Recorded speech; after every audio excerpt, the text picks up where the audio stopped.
हरिः ओम् श्रीगुरुभ्यो नमः। हरिः ओम्। ॐ नमो भगवते स्वामिनिर्भयानन्दाय। ॐ नमो भगवते स्वामि अचलपरिपूर्णानन्दाय।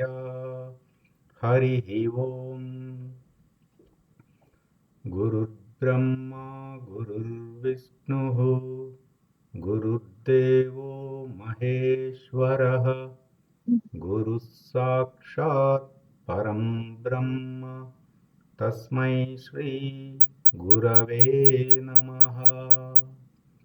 ब्रह्मानन्दं परमसुखदं केवलं ज्ञानमूर्तिम् द्वन्द्वातीतं गगनसदृशं तत्त्वमस्यादिलक्ष्यम् एकं नित्यं विमलमचलं सर्वधी साक्षिभूतम् भावातीतं त्रिगुणरहितं सद्गुरुं तं नमामि। ॐ नमो ब्रह्मादिभ्यो ब्रह्मविद्या साम्प्रदायकर्तृभ्यो वंश ऋषिभ्यो महाभ्यो नमो गुरुभ्यः। सर्वोपप्लवरहित प्रज्ञानघन प्रत्यगतो ब्रह्मैवाहमस्मि अहं पदार्थरहितः। सदाशिवसमारभते श्रीमहाविष्णु सूर्य याज्ञवल्क्य जनक व्यास शुकयोगी सान्दीप श्रीकृष्णजगद्गुरुभ्याम् शङ्करभगवत्पादाचार्यमध्यमाम् श्रीधर शिवरामाख्य कृष्णदेशिकवराभ्याम् मन्मडुपु सुब्बयार्य कोल्लिकोटयार्य गुरुप्रसादरावार्य स्वामी निर्भयानन्दाख्य अचलपरिपूर्णानन्दाभ्याम् अस्मदाचार्यपर्यन्ताम् वन्दे गुरुपरम्पराम्। ॐ सहनाववतु सहनौ भुनक्तु सह वीर्यं करवावहै तेजस्विनावधीतमस्तु मा विद्विषावहै। ॐ शान्ति शान्ति शान्तिः। पूर्वमेव निरालम्बम् आग्नेयं च निर्गुणं तदा दक्षिणे नित्यशुद्धं चैव नैऋत्यो निरुपद्रवम् पश्चिमे निष्कलं चैव वायुवे च निरञ्जनम् उत्तरे च निराकाशो ईशान्यो निर्मलो भवेत् ऊर्ध्वश्च निराकारतः अधश्च निर्विकारतः अन्तर्बहिश्च सर्वत्र अचलोऽयं सनातनः। ॐ निर्भयानन्दाय विद्महे अचलपरिपूर्णाय धीमहि तन्नो परात्परप्रचोदयात्। ॐ साईश्वराय विद्महे सत्यदेवाय धीमहि तन्नः सर्वप्रचोदयात्। ॐ तत्पुरुषाय विद्महे महादेवाय धीमहि तन्नो रुद्रः प्रचोदयात्।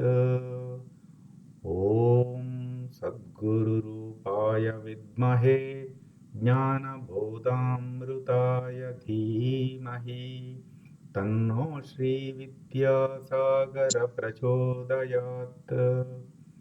ॐ स्वात्मानन्दाय विद्महे अचलपरिपूर्णानन्दाय धीमहि तन्नो देशिकेन्द्र प्रचोदयात्। ॐ नमः स्कन्दाय विद्महे ऋषिसाक्षात् धीमहि तन्नो रमण प्रचोदयात्। हरिः ओम श्रीगुरुभ्यो नमः। हरिः ओम। ओम नमो भगवते श्रीरामकृष्णाय।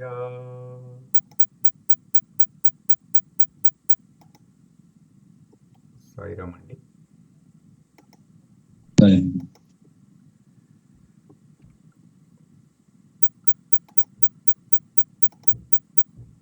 మనము గణపతి అథర్వ శీర్షము గురువాక్య మననంలో నిన్న మనము కొంతవరకు చూసుకున్నామండి. ఈరోజు మిగతా పార్టు అర్థం చేసుకునే ప్రయత్నం చేద్దాం.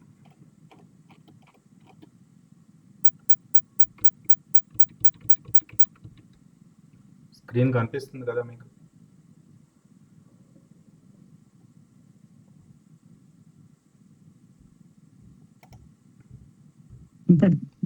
కనిపిస్తుంది కదండి? కనపడుతుందండి.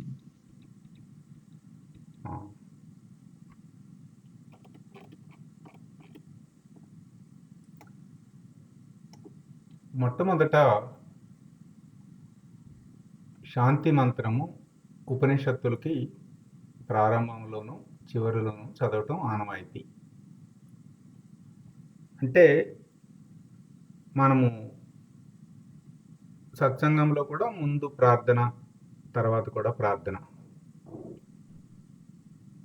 ఈ ప్రార్థన వలన శరీర ప్రాణ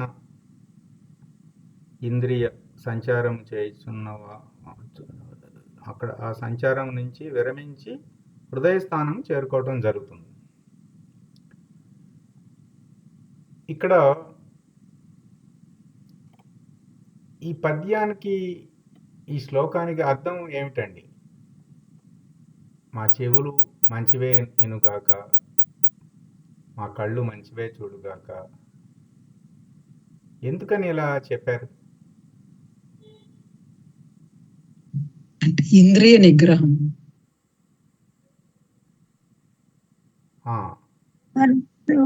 పరి విధాల పోతుంటుంది, విషయాల పట్ల ఆకర్షితమవుతుంది కాబట్టి దైవ అనుగ్రహాన్ని కోరటమండి. అంటే ఇప్పుడు మనకి ముముక్షూణాం అపేక్షోయం కదా మనము. అంటే ఉపనిషత్తులు చెప్పబడినవన్నీ కూడా బ్రహ్మము లక్ష్యంగానే చెప్పబడ్డాయి. అంటే ఇక్కడ మనకి మంగళకరమైనవి అంటే ఏమిటి? మనని మనము బ్రహ్మముగా, అంటే ఉన్నది బ్రహ్మము అన్న నిర్ణయం కలిగించేవే వినాలి. అంటే మన సాధనకు, మన విచారణకు ఉపయోగపడేవే మనకి మంగళకరమైనవి.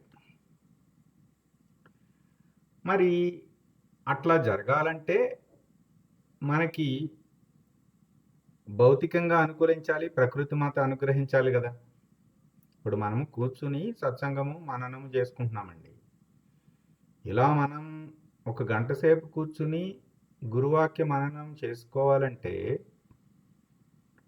ప్రకృతి మాత అనుగ్రహం ఉండాలా వద్దా? అంటే మొట్టమొదట స్వాత్మ అనుగ్రహం.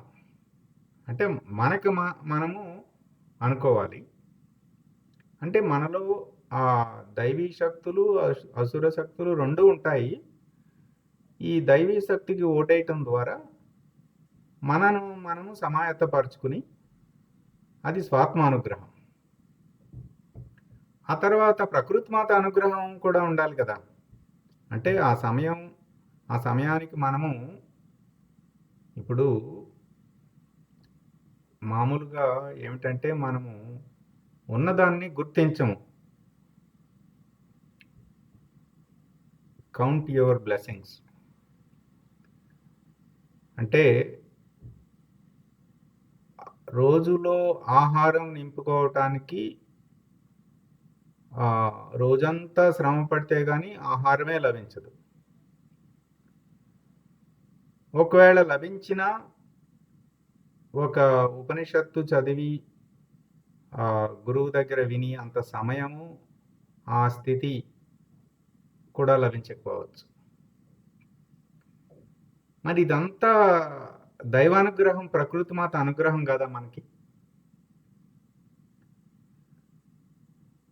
అట్లాగే ఇతరుల అనుగ్రహం, ఎంతమంది సహాయ సహకారాలు అందిస్తే మనము ఇలా ఒక గంట సేపు కూర్చుని మనము మనన సత్సంగం చేసుకోగలుగుతున్నాం. అంటే అవన్నీ ఆ వరదానం మనకు లభించింది. ఇక్కడ రక్షణ అంటే యోగము, క్షేమము. అంటే ఉన్నది ఉండాలి, పోకూడదు. కొత్తగా ఆ జ్ఞానము రావాలి. అంటే మనకు లభించిన ఈ అవకాశము మనుష్యత్వము, ముముక్షత్వము, మహాపురుష సంశ్రయము, ఆ విచారణ, ఆ సాధన, ఆ సామర్థ్యము, ఆ సమయము, అటువంటివి ఏర్పాటు చేసిన ఈశ్వరునికి కృతజ్ఞతలు తెలుపుకుంటూ ఈ అవకాశాన్ని కంటిన్యూ చేస్తూ ఇంకా ఎక్కువగా మాకు ఇట్లాగే మేము విచారణ చేసుకోవడానికి, సత్సంగం చేసుకోవడానికి, ధ్యానం చేసుకోవడానికి, సాధన చేసుకోవడానికి మనము ప్రార్థన చేసుకుంటున్నాం అన్నమాట. ఇక తర్వాత నుంచి చూస్తే ఎక్కడెక్కడైతే నమః, నమస్తే, నమస్కారం ఇదంతా ఉన్నదో, ఈ మకారము మా ఏంటంటే నేను, అభిమాన నేను మాట. అభిమాన నేనుని నిరసించాలి. వీడు లేనివాడు కదా. నమః అని వెంటనే ఆ ఇష్టదైవం కానీ గురువును కానీ ఓం నమస్తే గణపతయే, అట్లా నేను కాదు నీవే, అంతయు నీవే. అంటే చూడండి, ఇక్కడ చూడటానికి చాలా తేలికగా కనిపిస్తున్నది, కానీ తత్వమసి ఎప్పుడు చెప్పారు? తర్వాత చెప్పారు, మొదటే చెప్పలేదు. అంటే మొదటే నేను ఈశ్వరుని అంటే చాలా ప్రమాదం వస్తుంది. అంటే పరిపక్వత రాకుండానే నేనే ఈశ్వరుణ్ణి, ఈశ్వరుడు నువ్వు ఒకటే అంటే ప్రమాదం. అందుచేత మొదట చిత్తశుద్ధి కలిగి అంతయు నీవే అని అభిమానం పూర్తిగా నిరసించబడి శరణాగతి అయినప్పుడు అప్పుడు ఓం నమస్తే గణపతయే, ఆ తర్వాత త్వమేవ ప్రత్యక్షం తత్వమసి అప్పుడు చెప్పారన్నమాట. ఈ గణపతి అథర్వ శీర్షం మొత్తం కూడా ఒక క్రమ పద్ధతిలో తెలిసిన దాని నుంచి తెలియని దానిని తెలియజెప్పే పద్ధతి మాట. భాషాతీతమైన దాన్ని భాషతో ఒక ఆలంబనగా చెప్పే పద్ధతి. ఇది ఒక విలక్షణమైన పద్ధతి సనాతన సాంప్రదాయంలో. ఈ పద్ధతిని స్వామి వివేకానంద వారు కూడా చెప్పారండి. సప్త జ్ఞాన భూమికలు,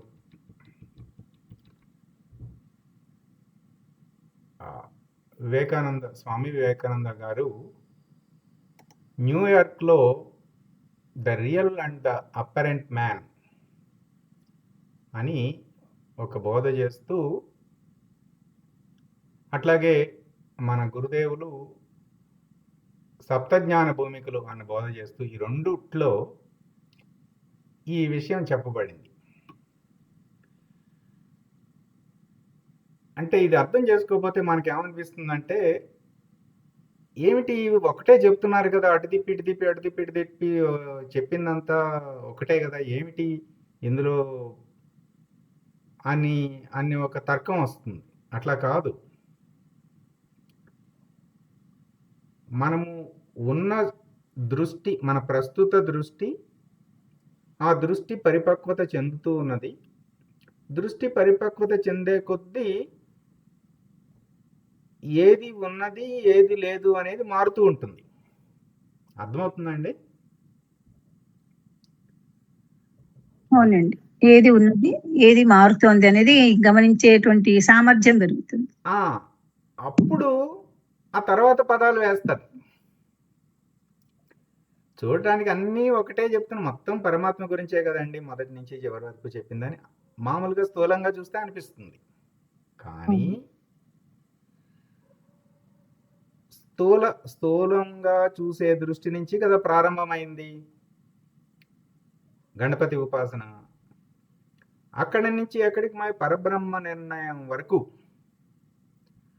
అంటే క్రమంగా మనం ప్రస్తుతం ఉన్న స్థితి ఏంటి? స్థూలాన్ని గుర్తించే స్థితి. దాని నుంచి క్రమంగా పరిపక్వత చెందిస్తూ ఆ పరిపక్వత వచ్చే కొద్దీ ఆ వాడే పదాలు మారిపోతాయి. గణపతి అథర్వ శీర్షంలో ఆ పదాలన్నీ మారిపోతాయి. వాటి అర్థము, ఆ వ్యాపకత్వము, ఆ విస్తృతత్వము అంతా మారిపోతుంది.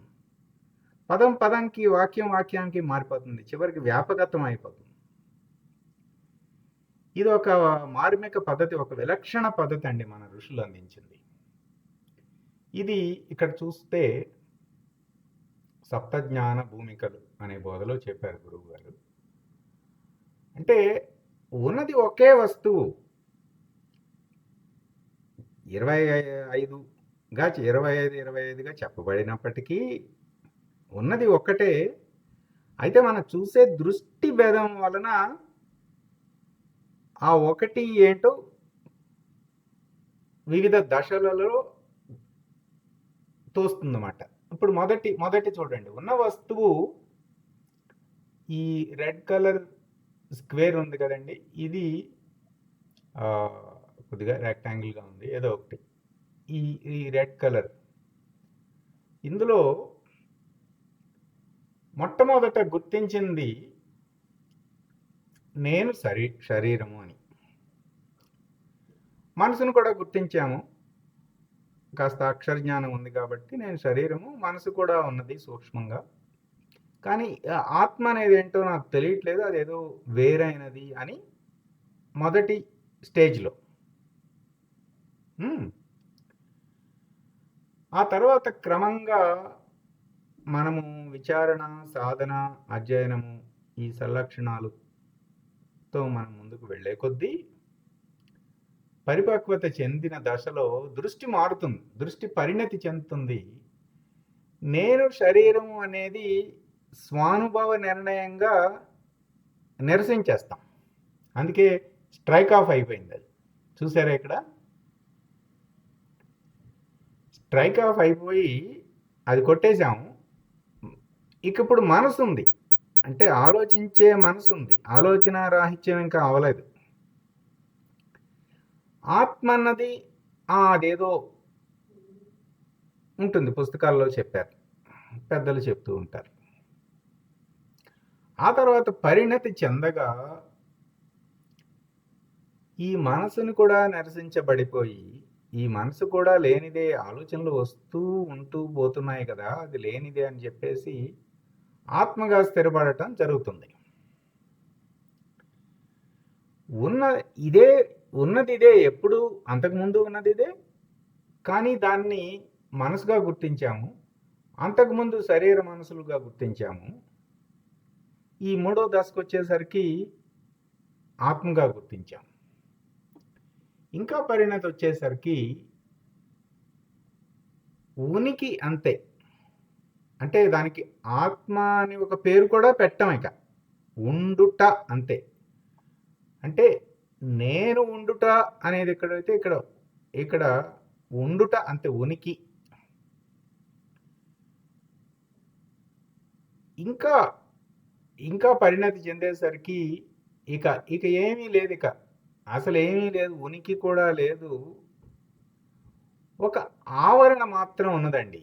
బ్రహ్మ పదార్థము అంటే పదార్థం అని మనం అర్థం కావటం కోసం విషయంగా బ్రహ్మ పదార్థం అని చెప్పుకుంటున్నాం, కానీ అసలు పదార్థం కాదు. పదార్థము శక్తి జ్ఞానము కదా, ఒకదానికి మించి సూక్ష్మం, దానిపైన పరం. కాకపోతే మనకు అర్థం కావటం కోసము, ఎందుకంటే పదార్థం అంటేనే తెలిసే స్థితిలో ఉన్నాం కనుక మనము బ్రహ్మ పదార్థపు ఆవరణ నిర్ణయం అని చెప్పుకుంటున్నాం అంతే. అది కూడా పోయితే నిరావరణం, అసలు ఆవరణ కూడా లేదు. చూడండి, ఇక్కడ ఆవరణ లేదు, అసలు ఆవరణ లేదు, సర్వవ్యాపకం, నిరావరణం. ఇట్లా మన దృష్టి పరిణతిని బట్టి ఉన్నది ఇదే వస్తువు, ఇదే వస్తువు, ఇదే వస్తువు, ఇదే వస్తువు, ఇదే వస్తువు రకరకాలుగా తోస్తుంది. ఉన్నది అదే మనకి తోస్తుంది. ఇది అందరికీ క్లియర్గా అర్థమైందా? ఏమండి? అర్థమైందండి. ఇప్పుడు మనము అర్థమైందండి. ఈ బ్యాక్గ్రౌండ్తో మనము ఇప్పుడు చూద్దాం. ఓం నమస్తే గణపతయే త్వమేవ ప్రత్యక్షం తత్వమసి త్వమేవ కేవలం కర్తాసి త్వమేవ కేవలం దత్తాసి త్వమేవ కేవలం హర్తాసి త్వమేవ సర్వం ఖల్విదం బ్రహ్మాసి త్వం సాక్షాదాత్మాసి నిత్యం. ఇట్లా చెప్పారు కదా. ఇట్లా చెప్పినప్పుడు గురువు గారు క్రమంగా అన్ఫోల్డ్ చేస్తారన్నమాట. చూడండి ఎట్లాగో.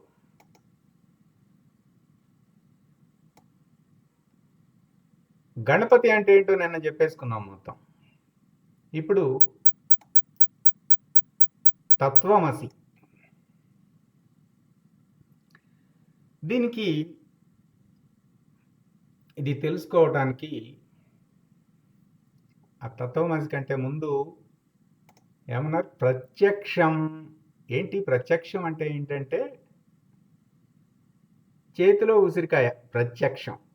అంటే మనము వేటినైతే ఇంద్రియాలతో గుర్తిస్తామో డైరెక్ట్ మాట, డైరెక్ట్ పర్సెప్షన్, ప్రత్యక్షం. అంటే మనకి వివాహం కాకముందు నువ్వు తల్లివి కానీ తండ్రివి కానీ, నువ్వు తండ్రివేనా అన్నారు అనుకోండి,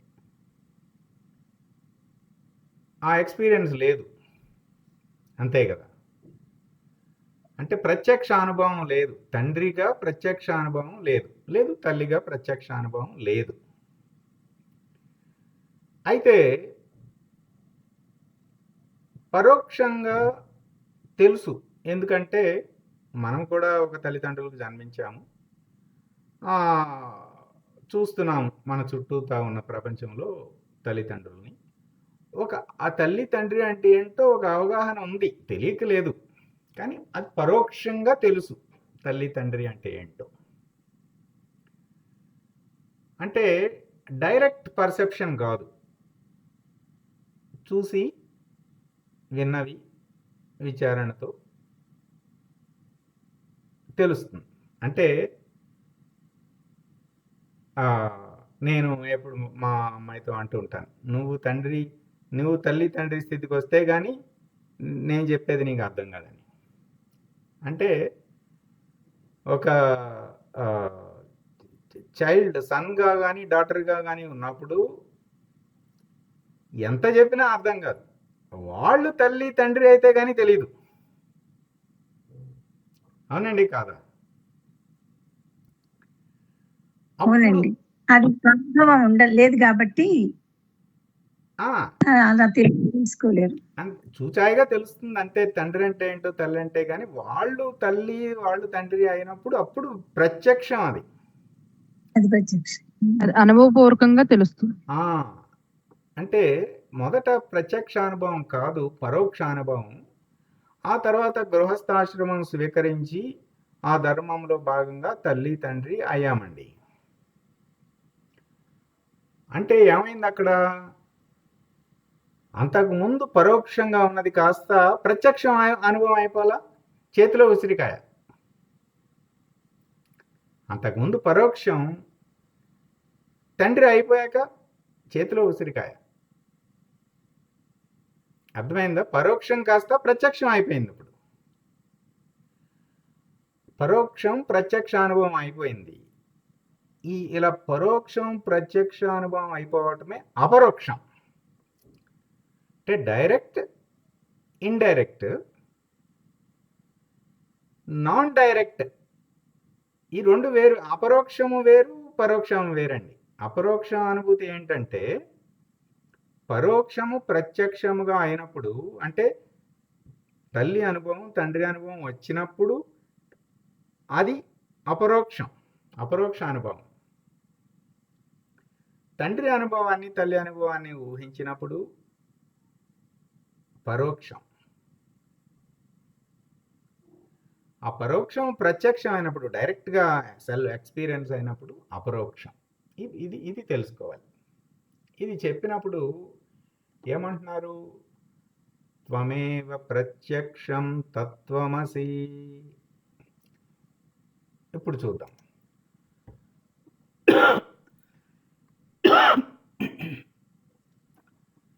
త్వం ఎవరు? త్వం అంటే సంస్కృతంలో నువ్వు.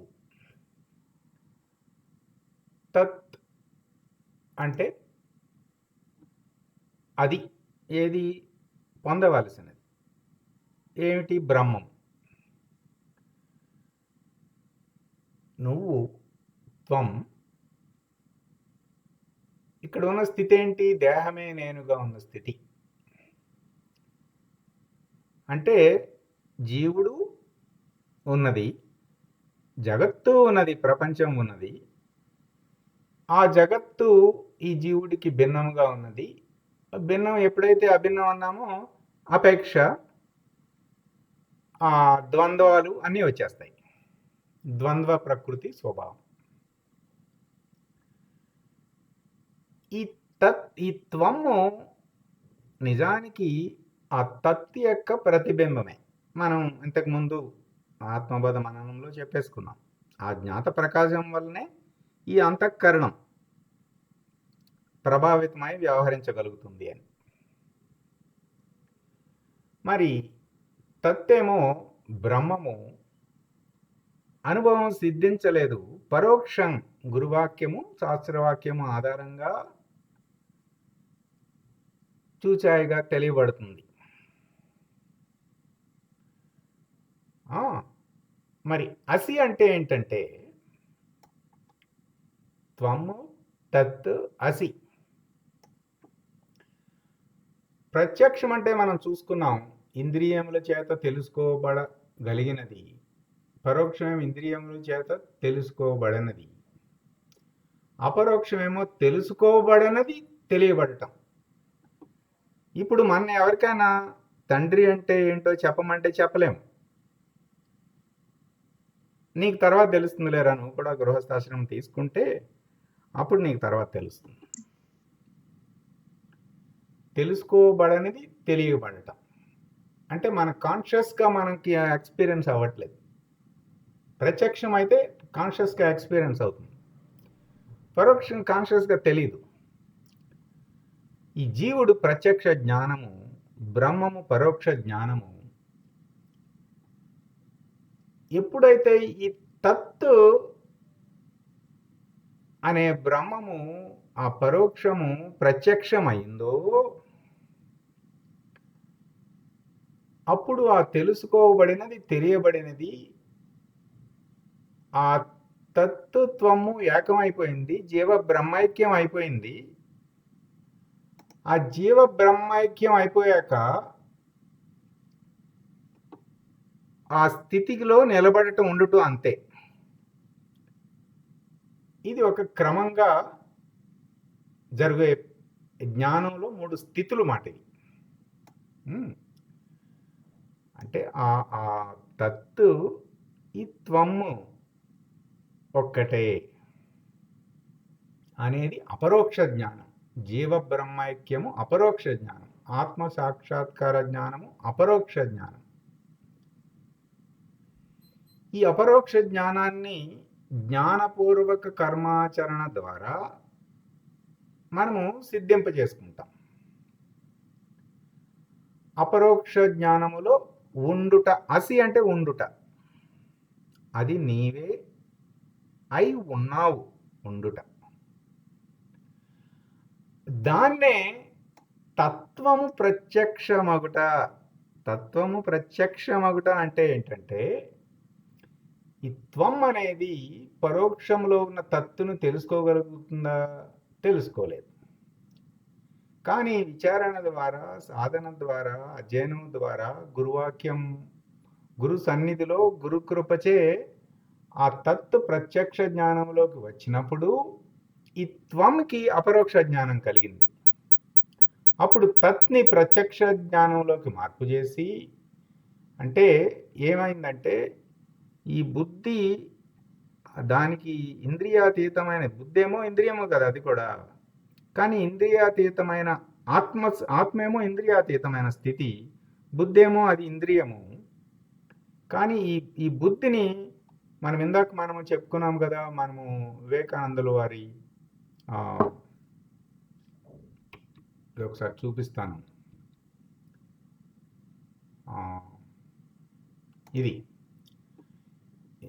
ఇదేనా? ఇది కాదు.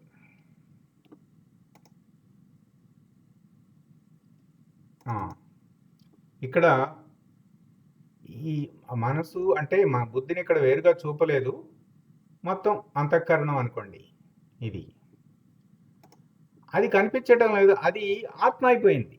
అంతకుముందు ఏదైతే నీవు బుద్ధిగా దర్శించావో ఆ పరోక్షము, ఆ తత్తు కాస్త పరోక్షము ప్రత్యక్షంలోకి వచ్చేసరికి అదే ఆత్మ అయిపోయింది. ఇక బుద్ధిని ప్రత్యేకంగా గుర్తించట్లా, ఆత్మనే గుర్తిస్తున్నావు. ఉన్నదంతా ఆత్మే.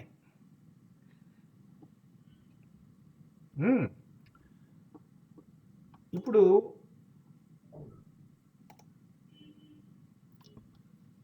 ఆ తత్ని అంటే బుద్ధి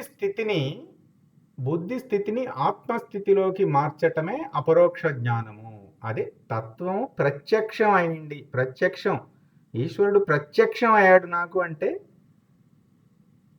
ఆ అపరోక్ష జ్ఞానం కలగటమే ప్రత్యక్షం అగుట. ఏదైతే ఇంద్రియముల చేత కానీ బుద్ధిశక్తి చేత కానీ తెలుసుకోవడానికి వీలు కానిదో దాని యందు ఆత్మ సంయమ యోగాన్ని అనుష్ఠించడం ద్వారా, సంయమం అంటే నేను చెప్పుకున్నాం, ఆత్మే ప్రధానము, మిగిలినవన్నీ అప్రధానమని, అప్రధానాన్ని నిరసించి ప్రధానాన్ని స్వీకరించాలి. అప్పుడు ఆ చైతన్యాన్ని అందులో ప్రవేశపెట్టడం ద్వారా, అంటే బుద్ధి ఆత్మ అయిపోతుంది అన్నమాట. దాన్ని అది అపరోక్షానుభూతిగా ఎప్పుడైతే సాధిస్తావో అప్పుడు తత్వం ప్రత్యక్షం. అది అట్లా తత్వమసి అంటే దీనికి ఎట్లా గురువు గారు వివరించారన్నమాట. ఇది ఏదైనా మనం జాగ్రత్తగా ఉండాలండి. నేను ఈశ్వరుడు, నేను బ్రహ్మము అని అనకూడదు.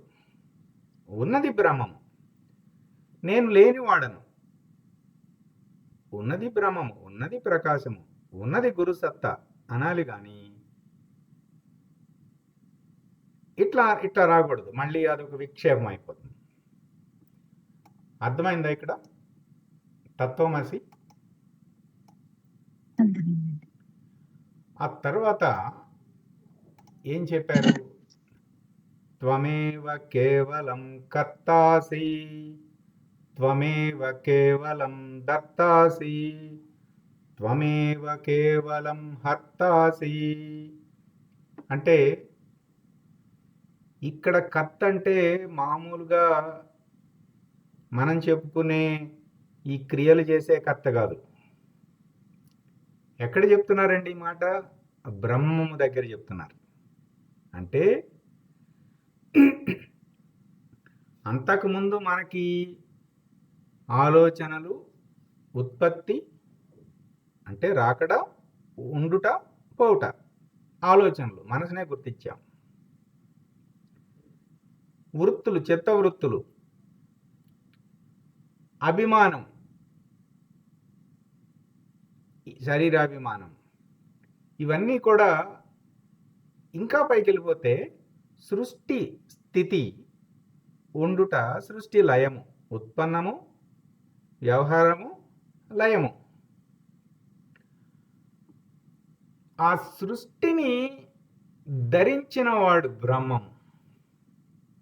సృష్టిని ధరించిన వాడు బ్రహ్మం. ఇప్పుడు ఆ గణపతిని ఎట్లా ఉపాసిస్తున్నాము ఈ వాక్యం దగ్గరికి వచ్చేసరికి?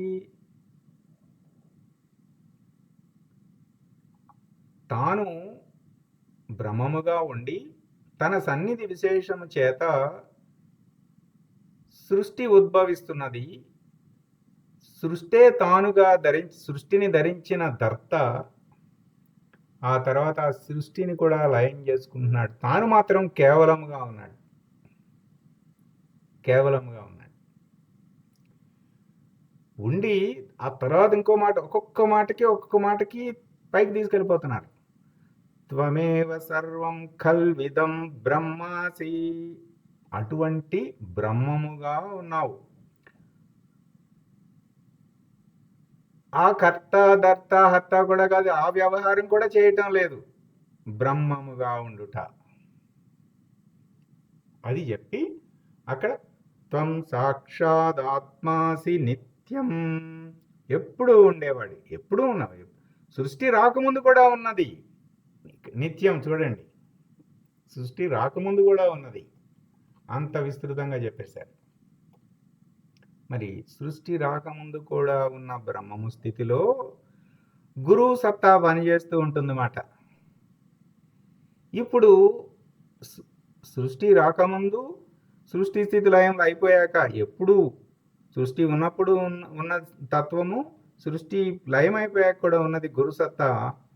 ఆ గురుసత్తా ఆ స్థితిలో ఉన్న గురుదేవులు నోటెమ్మట మాట వచ్చిందండి.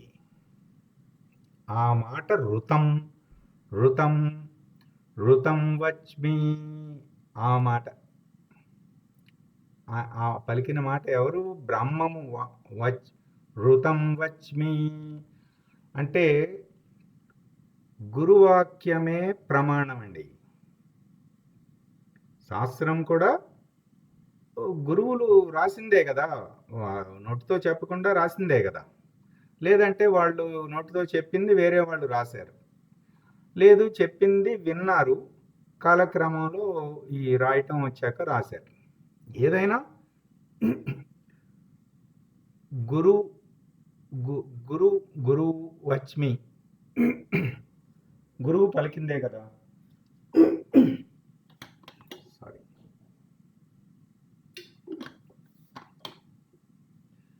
అక్కడ చెప్తున్నారన్నమాట. అంటే గురువాక్యాన్ని ప్రమాణముగా స్వీకరించవచ్చును. గురువాక్యమే ప్రమాణం. ఋతం వచ్మి, సత్యం వచ్మి, అదే సత్యము.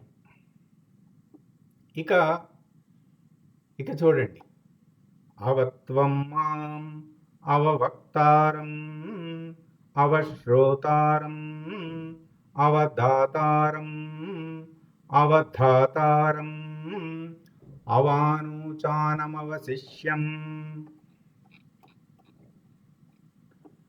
అవపశ్చాత్తాత్ అవపురత్తాత్ అవోత్తరాత్తాత్ అవదక్షిణాత్తాత్ అవచోర్ధ్వాత్తాత్ అవాదరాత్తాత్ సర్వతో మాం పాహి పాహి సమంతాత్. ఇక్కడ ఇది చెప్పుకునేటప్పుడు ఇది నాకు ఒకటి స్ఫురించిందండి ఈరోజే. ఏంటంటే మనకి మామూలుగా మన ఇల్లు రిజిస్ట్రేషన్ చేయించుకునేటప్పుడు ఒక స్థలం కొని రిజిస్ట్రేషన్ చేయించుకుంటాం కదా. ఒక స్పేస్ అంటే ఆకాశమే కదా.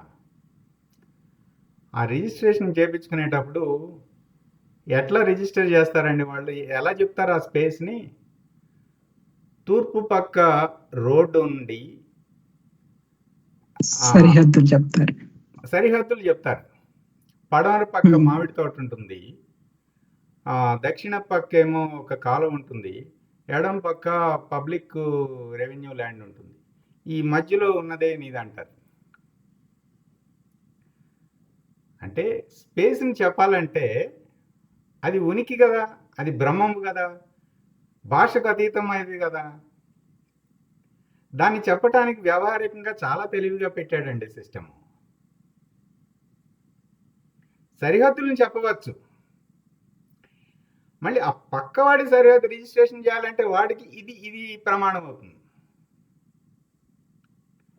అట్లాగే మన ఋషులు, మనం చూడండి, మనం ప్రార్థన చేసుకుంటున్నాం కదా.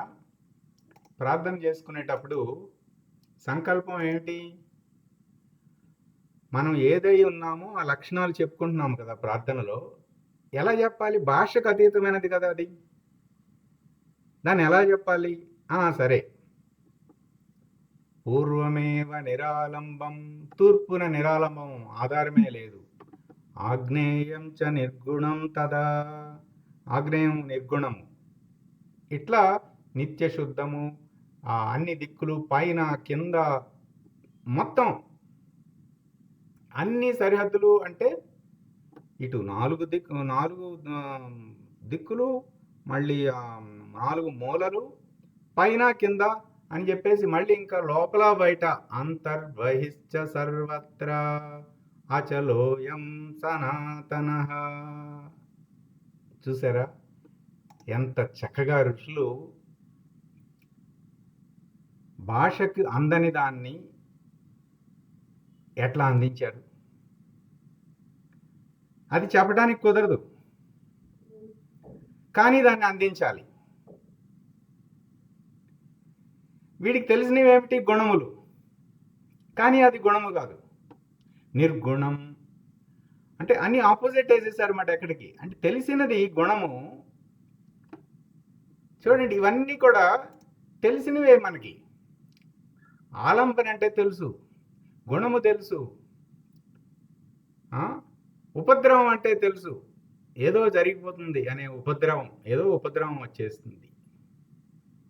అంజనం, ఆకాశము తెలుసు, మలము, ఆకారం తెలుసు, వికారం తెలుసు, కదలటం తెలుసు. ఏం చేశాడు?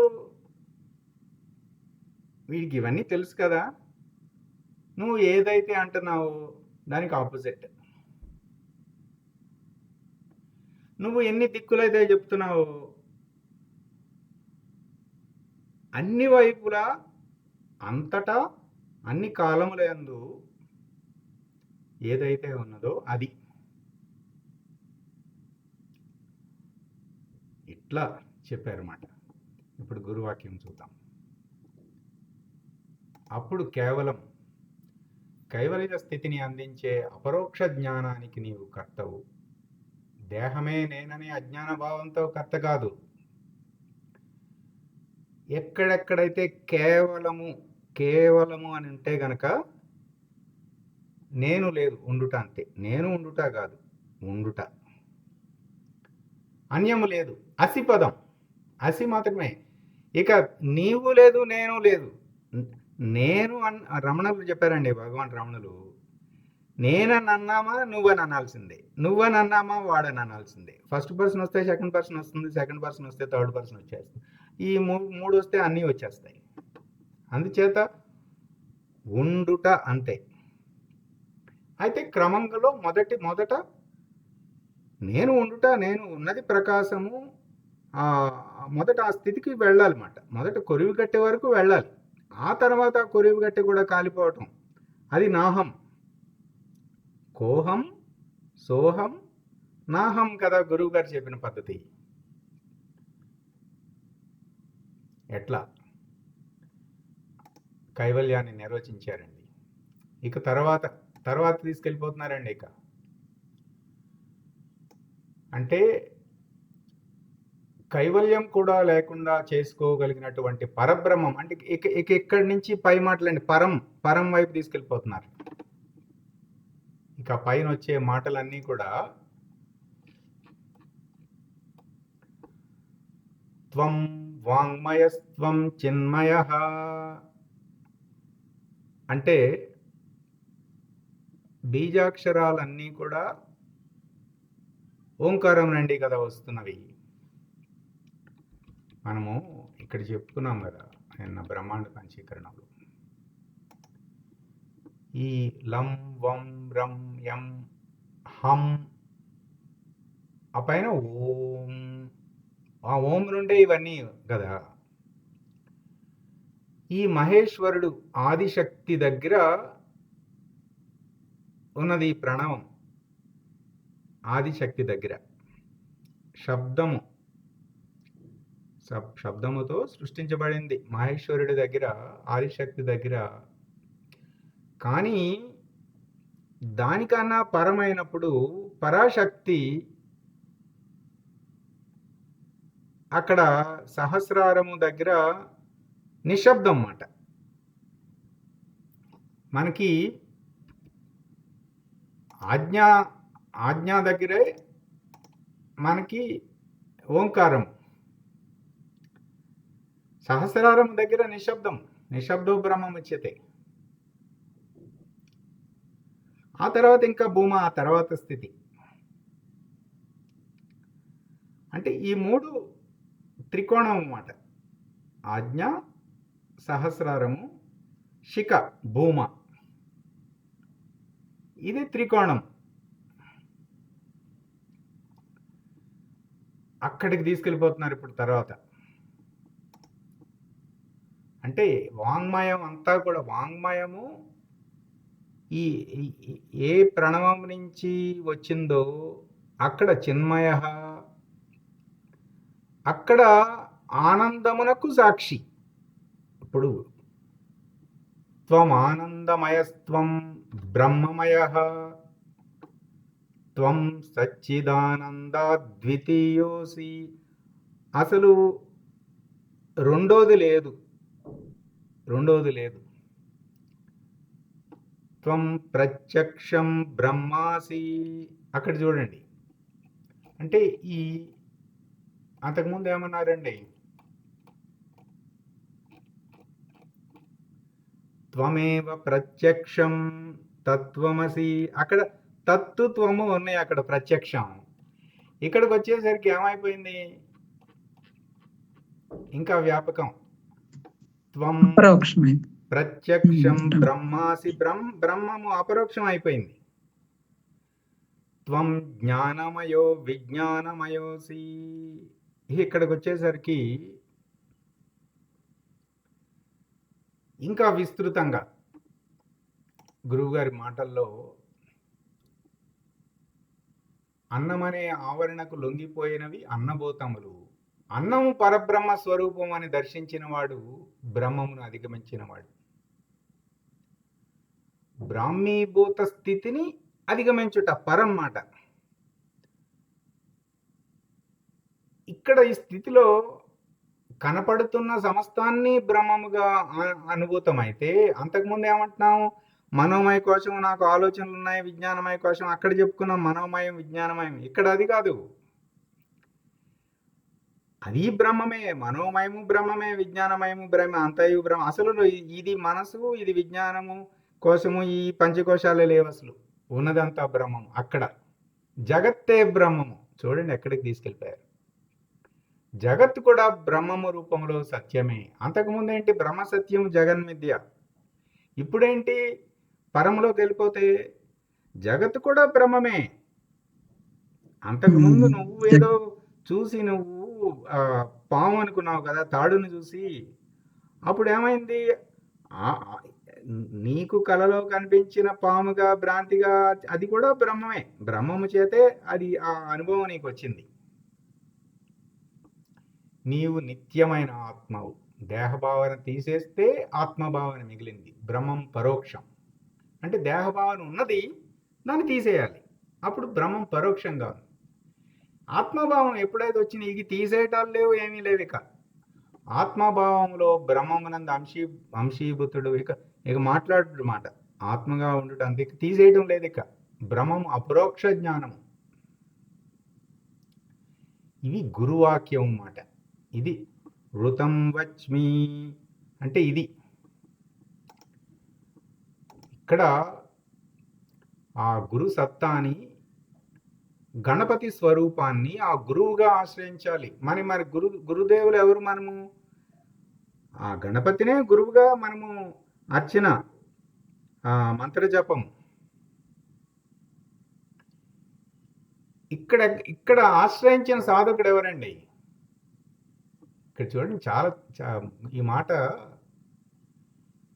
పరబ్రహ్మం వరకు చెప్పేశాక గురువుని ఆశ్రయించిన సాధకుడు ఎవరు?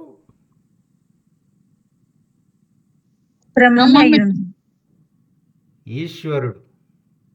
ఈశ్వరుడు అష్టధనువులు కదా. అష్టధనువుల్లో చివరికి విషుడు, తైజసుడు, ప్రాజ్ఞుడు, ప్రత్యేగాత్మ, 4 జీవతనువులు. విరాట్, హిరణ్య గర్భ, అవ్యాకృత, పరమాత్మ, అవి ఈశ్వరుడు తనువులు. ఈశ్వరుడికి కూడా మళ్ళీ ఆ స్థితి భేదం ఉన్నది మాట. అక్కడ ఈశ్వరుడికి గురువు, ఆ ఈశ్వరుడికి స్వస్వరూప సాక్షాత్కారం అనుభూతి ద్వారా నీవు నిత్యుడు అని నీకే తెలియనట్లు చేయను. ఆ గురువు ఇంతకాలం ఏదో ఎక్కడో ఉన్న పరమాత్మ అనుకుంటున్నావు కదా, అది నువ్వే. నేనే నువ్వు, నువ్వే నేను అని గురువు ఐక్యతా సిద్ధి మాట. గురువుతో ఐక్యతా సిద్ధి వైపు తీసుకెళ్ళిపోతున్నారు. ఇక గణాపత్య ఉపాసన వల్ల కలిగేది రక్షణ, యోగము, క్షేమం. ఇక్కడ యోగము, క్షేమం అంటే మనం మామూలుగా చెప్పే యోగం, క్షేమం కాదండి. ఆ స్థితిలో అచ్యుతుడిగా ఉండాలి. మళ్ళీ కింద పడిపోకూడదు. సిద్ధించినది కదా ఆ స్థితి. ఆత్మనిష్టలో ఉన్నామండి. మళ్ళీ యోగ భ్రష్టుడు, ధర్మ భ్రష్టుడు అయిపోకూడదు. అది ఉండాలి, అది నిలదొక్కుకోవాలి, అది నిలకడగా ఉండాలి. ఇంకా బ్రహ్మనిష్ట లక్షించాం, మళ్ళీ అది నిలకడ దొక్కుకోవాలి, మళ్ళీ పరబ్రహ్మం లక్షించాం. అంటే ఈ గణపతి ఉపాసన ఎక్కడి వరకు చేయాలండి? మనము అక్కడి వరకు చేయాలి. అందుకని అన్ని కాలములోనూ, అన్ని యోగంలోనూ, అన్ని స్థితిల్లోనూ అందరికీ కూడా గణపతి ఆరాధనతోనే ప్రారంభం. నాదస్వరూపం. ఇక్కడ గానము, గాణపతి అని చెప్పారు గురువుగారు. గణపతి అంటే అక్షరమాల మొత్తానికి ఆధారము గణపతి. ఈ మకార పొల్లు అర్ధమాతృకాయుత ప్రణవ శబ్దము, ఆ ప్రణవమే గణపతి. ప్రాణస్వరూపమే నాదస్వరూపం. శ్వాసక్రియకి ఆధారము ప్రాణశక్తి కదా. ఆ ప్రాణము స్వరూపమే నాదస్వరూపం. అది నోరు మూసేసి ఓంకారం మాట అనే నాదస్వరూపం. ఇప్పుడు మనకి స్వరాలు సరిగమ పదనేసి అని సప్త స్వరాలు చెప్పుకుంటారు కదా. కాదు, వీటన్నిటికీ ఆధారము నాదస్వరూపమే కదా. దాన్ని అటు పైకి పెట్టి కిందకి పెట్టి అటు ఇటు అన్ని స్వరాలు వచ్చాయి కదా. మళ్ళీ ఈ సప్త స్వరాలతో మళ్ళీ చాలా. వాంగ్మయుడు, వాక్సిద్ధిని పొందినవాడు వాంగ్మయుడు.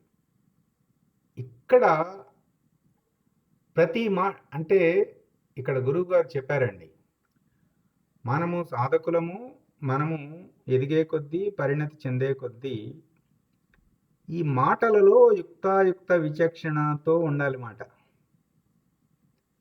అందుకని మహాపురుషుల దగ్గర ఆచితూచి మాట్లాడతారు వాళ్ళు. ఎందుకు? బ్రహ్మముగా ఉన్నవారు కదా వారు.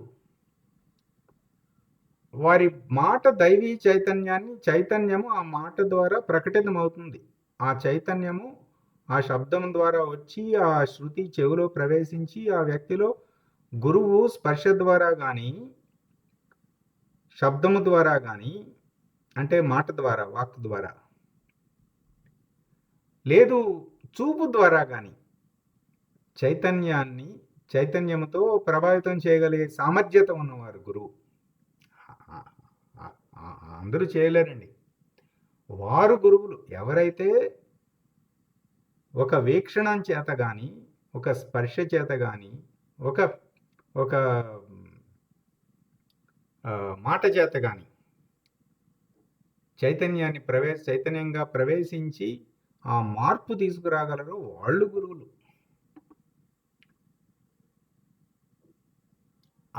అలా తెలుసుకుంటే అప్పుడు స్థూలాన్ని దాటేశాం అని చెప్పి ఇక వ్యాపకం చెప్తున్నారండి. ఇక వరుసగా ఈ తర్వాత చెప్పే లక్షణాలన్నీ కూడా ఇక వ్యాపకంగా పెంచుకుంటూ వెళ్ళిపోతారన్నమాట. సర్వం జగదిదం త్వత్తో జాయతే, సర్వం జగదిదం త్వత్తష్టిష్టతి, సర్వం జగదిదం త్వయి లయమేష్యతి, సర్వం జగదిదం త్వయి ప్రత్యేతి, త్వం భూమిరాపో నలో నిలో నభ త్వం చత్వారి వాక్పదాని. ఇట్లా అంటే ఈ పంచభూతాలు మాట ఇవన్నీ ఈ పంచభూతాలన్నీ కూడా ఎలా ఏర్పడ్డాయి? ఈ బీజాక్షరాలు ఆ పంచబ్రహ్మలు పంచశక్తుల వలన కదా ఏర్పడింది. అవన్నీ కూడా అక్కడి వరకు అవన్నీ కూడా త్వం చత్వారి వాక్పదాని అంటే వాక్కు 4 రకాలు: పర, పశ్యంతి, మధ్యమ, వైఖరి. మనం చెప్పేది మామూలుగా ఆ నోటితో చెప్తాము కదా. ఆ నోటితో చెప్పేది నేను స్క్రీన్ షేర్ చేయలేదు. వైఖరి వాక్. ఆ నోటితో చెప్పేది వైఖరి వాక్. కానీ ఆ శబ్దం రావడానికి ముందు ఆ మనసులో భావం ఉండాలి కదా.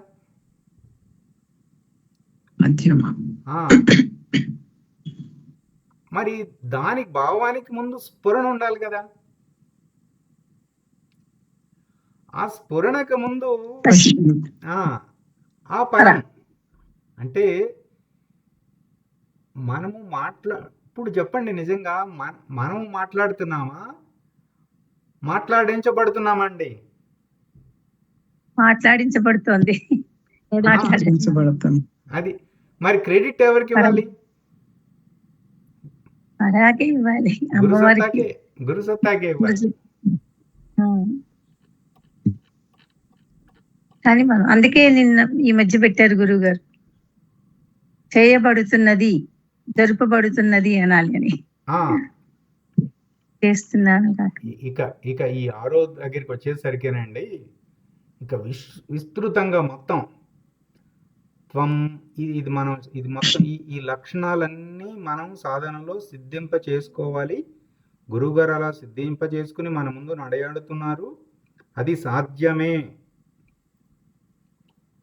త్వం గుణత్రయాతీతః, త్వం అవస్థాత్రయాతీతః, త్వం దేహత్రయాతీతః, త్వం కాలత్రయాతీతః, త్వం మూలాధారస్థితోసి నిత్యం, త్వం శక్తిత్రయాత్మకః, త్వాం యోగినో ధ్యాయంతి నిత్యం, త్వం బ్రహ్మత్వం విష్ణుస్త్వం రుద్రస్త్వమింద్రస్త్వమగ్నిస్త్వం వాయుస్త్వం సూర్యస్త్వం చంద్రమాస్త్వం బ్రహ్మ భూర్భువస్వరం గణాదిం పూర్వముచ్చార్య వర్ణాదీం తదనంతరం అనుస్వార పరతరః అద్దేందులసితం తారేణ బుద్ధం తారేణ రుద్ధం ఏతత్తవ మనుస్వరూపం.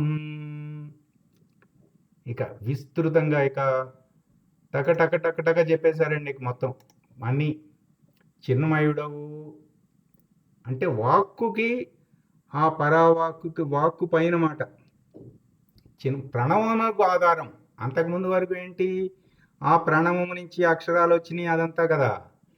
ఇదిక ప్రణవమునకు ఆధారమైన శక్తి. సూక్ష్మానికి అధిష్టానము ప్రణవం, స్థూలము సూక్ష్మము. ఈ సూక్ష్మానికి అధిష్టానం ప్రణవం అన్నమాట. మనం సంధ్యోపాసనలో మనం చేసేది ఈ ప్రణవోపాసనే. అప్పుడు తాను చిన్మయుడునని తెలుసుకుంటాడు. అదే ఆత్మ సాక్షాత్కారం. ఆ తర్వాత ఆనందమయకు సుషుప్తి అవస్థలలో ఉన్న విషయానందము ఆనందమయ కోసం. అంటే ఇక అక్కడికి వెళ్ళేసరికి అప్పటి వరకు ఏంటి, సచ్చిదానందము. అక్కడ మారిపోతుంది. గురువు మార్చేస్తారు లక్ష్యాన్ని. సత్యం జ్ఞానం అనంతం చేసేస్తారు. సచ్చిదానందం కాకుండా సత్యం జ్ఞానం అనంతం పరంలో. సృష్టి యొక్క స్వరూపమే చిన్మయ లక్షణం. చిత్ అనే చిన్మయ లక్షణం వ్యవహారిక చిత్. అక్కడ వ్యవహారం ఏంటంటే చిత్తే వ్యవహారం. అక్కడ సత్ అంటే ఉండుట, చిత్ అంటే వ్యవహారం. అక్కడ సృష్టికి ముందున్న స్థితే అక్కడ ఆనందం అంటే ఏంటి, సృష్టికి ముందున్న స్థితి. ఆదిశక్తి యొక్క వ్యవహారం, అనంత దైవీ చైతన్య వ్యవహారమే అనంత సృష్టిలో వ్యక్తమవుతుంది. చూడండి, ఇక్కడ అనంతం పదం తీసుకొచ్చేసారు. చూసారా ఇక్కడ గురువు గారు? అనంతము నుండే సత్యం జ్ఞానం అనంతం. అక్కడ అనంత దైవీ చైతన్య వ్యవహారమే అనంత సృష్టిలో వ్యక్తమవుతుంది. చిన్మయ సాక్షివి. అంతకుముందు ఏమన్నారు? చిన్మయుడు అన్నారు. ఆ తర్వాత చిన్మయ సాక్షుడవు నీవు, బ్రహ్మమయుడవు, సత్స్వరూపుడవు, సత్యమే బ్రహ్మము, ఆనంద లక్షణానికి సాక్షి. అంతకుముందు ఏమన్నారు? ఆనందం అన్నారు. ఆనంద లక్షణానికి సాక్షి. వ్యవహారం లేదు ఇక్కడ. వ్యవహారం లేదు.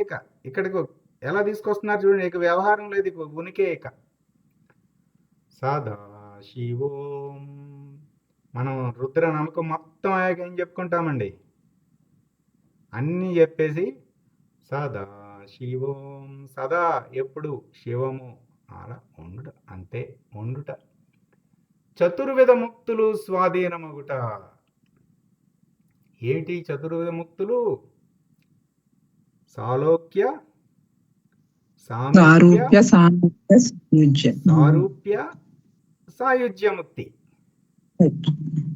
ఏమిటంటే ఇప్పుడు మనము ఇవన్నీ కూడా గురువాక్యంతో మనము సరిపోల్చి చూసుకోవాలండి.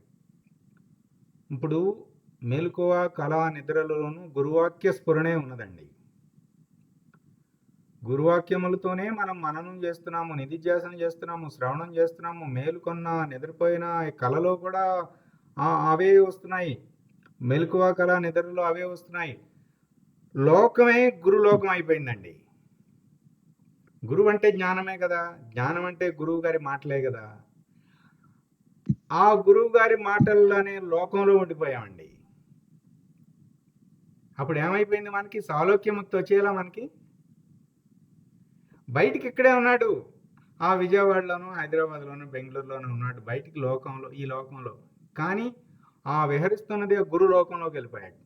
ఆ సత్యలోకంలోకి వెళ్ళిపోయాడు. సాలోక్యముక్తి.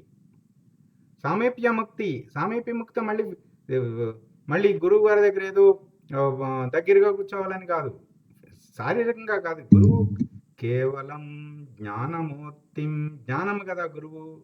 ఆయన ఎక్కడ అంటార్కిటికాలో ఉన్నా, అమెరికాలో ఉన్నా, ఎక్కడున్నా హృదయంలో జ్ఞానముగా ఉన్నదే గురువు. ఆ జ్ఞానమునకు సమీపముగా ఉండాలి. అప్పుడు ఏమైపోయిందండి? సామీప్యముక్తి.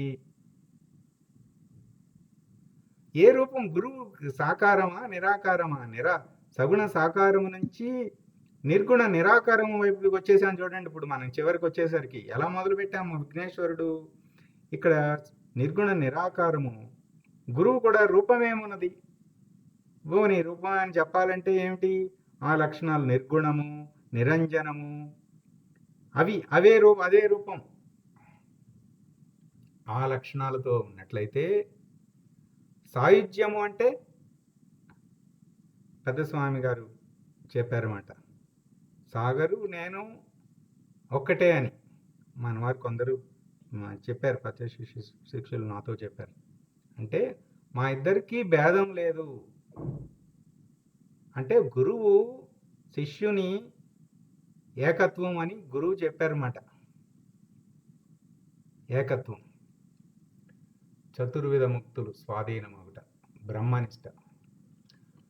ఇక్కడ ఈ ఈ 4 మహావాక్యాలు అయ్యాక అవాంతర వాక్యం మాటిది. అసలు ఏదైతే చెప్తావో అన్ని సర్వం కల్విదం బ్రహ్మ, సర్వం వేరుగా బ్రహ్మం వేరుగా ఏమీ లేదు, రెండు ఒకటే. జ్ఞానమయుడవు, సచ్చిదానంద లక్షణం, సాయుజ్యముక్తి, సగుణ బ్రహ్మమై సర్వాధిష్టానంగా ఉన్నది. భగవాన్ రమణులను వెళ్ళి అడిగారట, సో ఎక్కడండి మీకు మనం గుళ్ళో దేవత నిజమా, లేకపోతే తత్వంలో సూచించబడిన నిర్గుణ నిరాకార బ్రహ్మం నిజమా అంటే రెండు కరెక్ట్ అని చెప్పారు ఆయన. అవాంతరం అంటే అంటే సర్వం ఆ మహావాక్యాల తర్వాత అదండి ఆ నిర్ణయం. మహావాక్యాలు అవాంతర వాక్యాలు అన్నమాట. అప్పుడు ఆ నిర్ణయం కలుగుతుంది. ఆ తర్వాత ఏదైతే చెప్తామో అదంతా బ్రహ్మమే. అంటే ఏదైతే మనం బ్రహ్మము అని మామూలుగా ఎక్కడైతే మనం చెప్పుకుంటున్నామో దాని నిర్వచనం మారిపోతుంది. విజ్ఞానమయుడు, సర్వ సృష్టి లయించి లేకుండా పోయింది, నీతో సహా కొరివి కట్టి కూడా లేకుండా పోయింది. ఇక్కడ చూడండి ఏం మాట వేశారు. ఇంతకాలం జ్ఞానం జ్ఞానం జ్ఞానం అంటున్నావు కదా, ఆ జ్ఞానంతో సహా పరబ్రహ్మాన్ని పొందిన నిర్గుణ బ్రహ్మం. ఇక చివరి మాట అండి, పరబ్రహ్మవు సమస్త విశ్వాన్ని తనయందే దర్శనము, తనయందే సృష్టించబడి వ్యవహరించబడి లయించబడుతున్నదిగా తనయందే దర్శనము పరబ్రహ్మ స్థితి. ఇక్కడ మనకి చూడండి,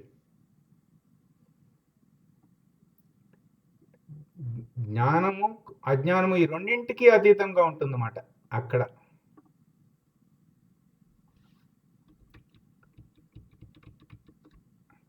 నిరావరణం, ఇక్కడ పరం, ఆవరణ కూడా లేదు. ఇట్లా విస్తృతంగా చెప్పారు గురువు గారు. ఇక్కడ ఈ భావనతో మనము ఈ శ్లోకం ఉన్నది కదా, అజం నిర్వికల్పం నిరాకారమేకం నిరానందమానందమద్వైతపూర్ణం పరం నిర్గుణం నిర్విశేషం నిరీహం పరం పరం బ్రహ్మరూపం గణేశం భజేమా. ఇక్కడ విశేషం కూడా మిగలలేదు. ఇక్కడ ఈ మాట అంటే ఈ గరికని ఆ గరిక లక్షణం ఏంటంటే నేనున్నాను అనదు. ఎంత పెద్ద తుఫానైనా చూడండి, పెద్ద పెద్ద చెట్లు అన్నీ ఒక్కొక్కటి వేళ్లతో పెక్కలించబడిపోతాయి, కానీ గడ్డి అక్కడే ఉంటుంది. ఎందుకనండి? అహం లేదండి, తల వంచింది. ఎంత గాలి రాని తల వంచుతుంది. అంటే నీ ఉనికిని నీవే నిరసించుకుని తల వంచుకుని అభిమాన రహితం, అంటే తల తీసి తలబెట్టడం. అంటే మన తెలివితో కాకుండా గురువాక్యాలు మనం శ్రవణము మననము నిధిధ్యాసన చేస్తున్నాం కదా, ఆ గురువు తెలివితో జీవన మన నడయాడాలన్నమాట. అది మనం తల వంచటం అంటే గరిక తల వంచటం అంటే ఏంటంటే మన తెలివిని తీసేసేది, గురువు తెలివి పెట్టుకోవాలి అహం రహితంగా. అది నిరతిశయానంద స్థితి. అతిశయం ఏమీ లేదు.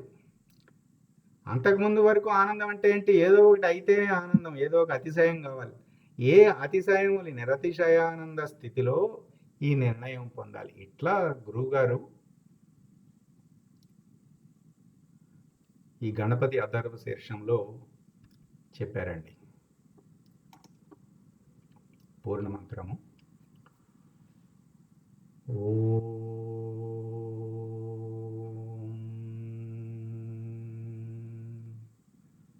పూర్ణమద పూర్ణమిదం పూర్ణాత్ పూర్ణముదచ్యతే పూర్ణస్య పూర్ణస్య పూర్ణమాదాయ పూర్ణమేవావశిష్యతే.